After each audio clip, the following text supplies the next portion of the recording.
Terima kasih Anda masih bersama kami pemirsa dan Anda masih bisa mengajukan pertanyaan langsung melalui WhatsApp interaktif maupun telepon interaktif dengan nomor yang akan tertera di layar televisi Anda.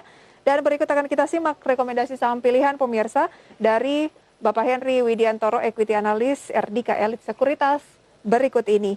Ada GII direkomendasikan beli dengan support 1.600, resisten 1.725.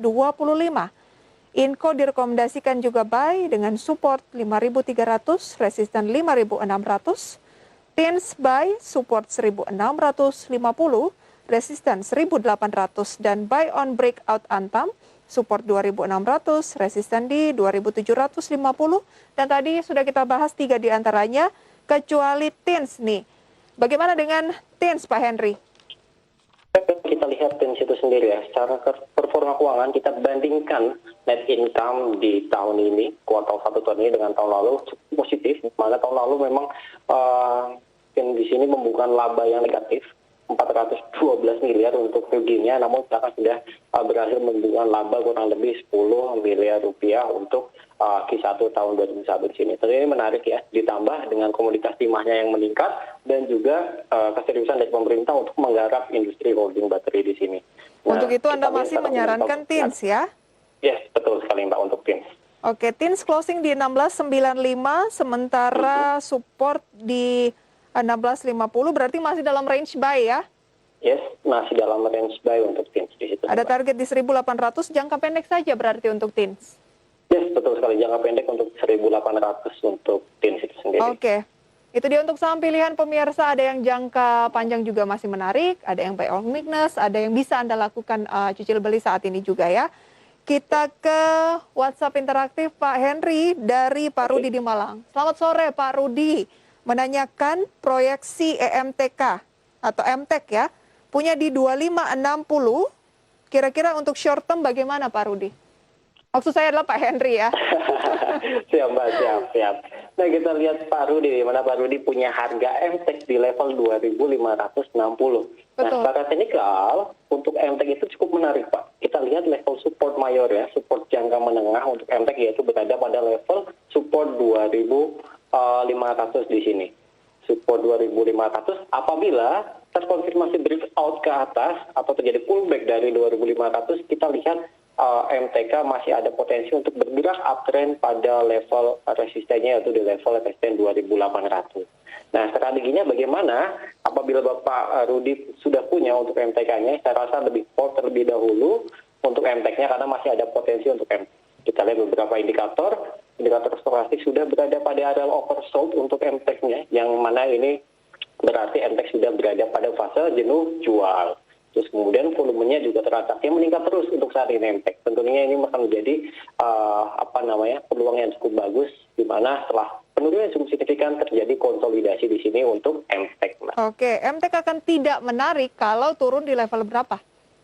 Nah, MTEK akan tidak menarik apabila berada di level 2450. Karena apabila patah 2450 atau 60, ada potensi terjadi koreksi kembali, konsolidasi ke level support 2250 saya ralat untuk MTEK-nya. Baik, itu dia untuk MTK, masih ada peluang ke 28 karena saat ini posisinya sedang jenuh jual, tapi cermati level-level yang tidak menarik tadi ya, 2450 tembus betul. Bisa ke 2250 lagi. Baik, dan yang menarik dari Pak Rudi ini adalah juga menanyakan emiten pertambangan MDKA yang juga core-nya adalah emas gitu ya. Posisi 3070. Semenarik apa MDKA?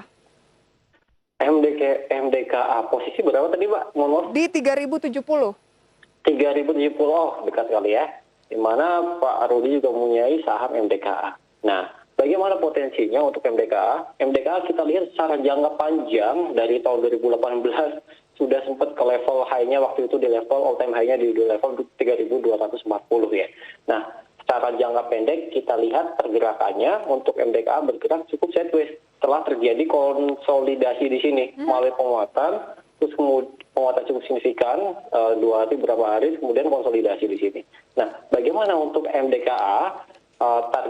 Targetnya kita lihat apabila MDKA mampu bertahan di atas level support psikologis 3.000, ada potensi MDKA akan lanjut ke level 3.200. Namun apabila MDKA tidak mampu bertahan di atas level 3.000, ada potensi terjadi koreksi sehat kembali untuk MDKA di level 2.850. Overall, untuk secara teknikal akan bergerak konsolidasi terlebih dahulu sideways. Namun momentumnya sebenarnya ada dari harga emasnya yang kita lihat belakangan ini naik cukup signifikan di situ ya. Oke, kita lihat dalam 6 bulan terakhir masih menguat sekitar 10%. Kalau Anda keep 3 bulan, naik 38,53%. Masih cukup menarik ya MDKA. Perhatikan saja 2850 jangan sampai turun. Masih bisa di hold ya Pak Henry? Yes, masih bisa di hold. Baik, kita ke Ibu nih, Ibu Nita dari Kendari. Wah, jauh-jauh ya. Selamat sore, mau menanyakan INKP. Averaging di 9218 dan belum cut loss. Aman tidak kalau saya hold sampai akhir tahun? INKP. Di level berapa tadi Mbak? Mohon maaf. Di 9218. Oh, cukup jauh ya. Sangat tinggi, sekarang di 73. 9.000 ya kalau averaging. Nah, untuk NKP kalau Bapak, Ibu Nita di sini ya. Ibu Nita mau averaging sebenarnya momentum jangka panjangnya, support yang perlu diperhatikan adalah di level support mayor kuat nih, di level 8.000 untuk INKP. Sekarang berada di level 7.375 di situ ya. Nah, sebenarnya kalau averaging cukup menarik, namun averagingnya adalah apabila terkonfirmasi dia tuh berhasil pullback di atas level 8.000. Kalau misalnya tidak mampu bergerak pullback di atas level 8.000, ada potensi ini untuk INKP akan kembali melanjutkan tren downtrend-nya di sini. Belum cukup menarik untuk averaging apabila belum terjadi pullback ke level 8.000 untuk INKP-nya di situ. Oke, averaging hanya jika INKP balik lagi ke posisi 8.000 karena trennya akan kembali naik kalau bisa break di 8.000. Sekarang masih di 73.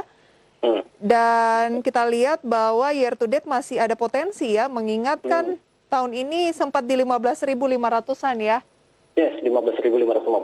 Oke, itu dia pilihan untuk INKP dari Pak Henry. Kita ke penanya berikutnya dari Bapak atau Ibu Nitri. Selamat sore, mau bertanya emiten Saratoga, bisakah untuk long term? Saratoga, Pak Henry. Saratoga ya, dari Ibu atau Bapak Tri di sini. Dimana kalau kita lihat Saratoga, pergerakannya yang long term dari tahun 2020 itu penguatannya sangat signifikan sekali ya. 2021 maksud saya, 2021 hingga sekarang. Dari sebelumnya di level 700-an, sekarang 1.850. Namun, jangka pendeknya di sini sedang berada pada fase konsolidasi, bergerak sideways di sini.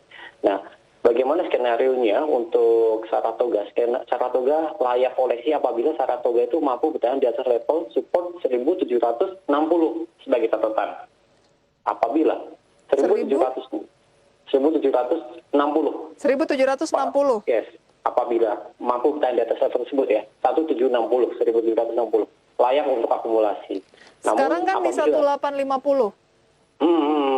Apabila mampu bertahan di atas level itu maksudnya, Mbak? 1.760. Apabila mampu bertahan di atas level 1.760. Karena ini pergerakannya masih rangingnya masih terbatas sekali di sini. Akan bergerak konsolidasi. Volumenya juga masih belum ada untuk Saratoga di sini sih, Mbak. Jadi tidak disampaikan punya di level berapa? Untuk long term disarankan tidak?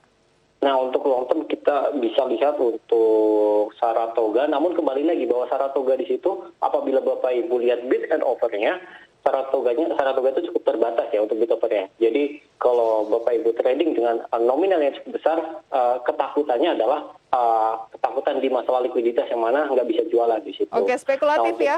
Ya, spekulatif sekali untuk spekulatif dan tampak kayaknya Pak Henry nggak terlalu merekomendasikan. Betul sekali. Tapi agak berat untuk menyampaikannya. Oke. Iya, benar di sini. Dan ada rumor ya bahwa Saratoga, tapi masih enggan buka suara ya perihal rumor penjualan saham perusahaan TBIG. Tapi mungkin ditunggu saja hasilnya nanti akan seperti apa, akan terjawab oleh waktu. Baik, nanti akan kita lanjutkan untuk pertanyaan yang lain. Kita harus jeda terlebih dahulu pemirsa dan juga Pak Henry. Kami akan segera kembali sesaat lagi.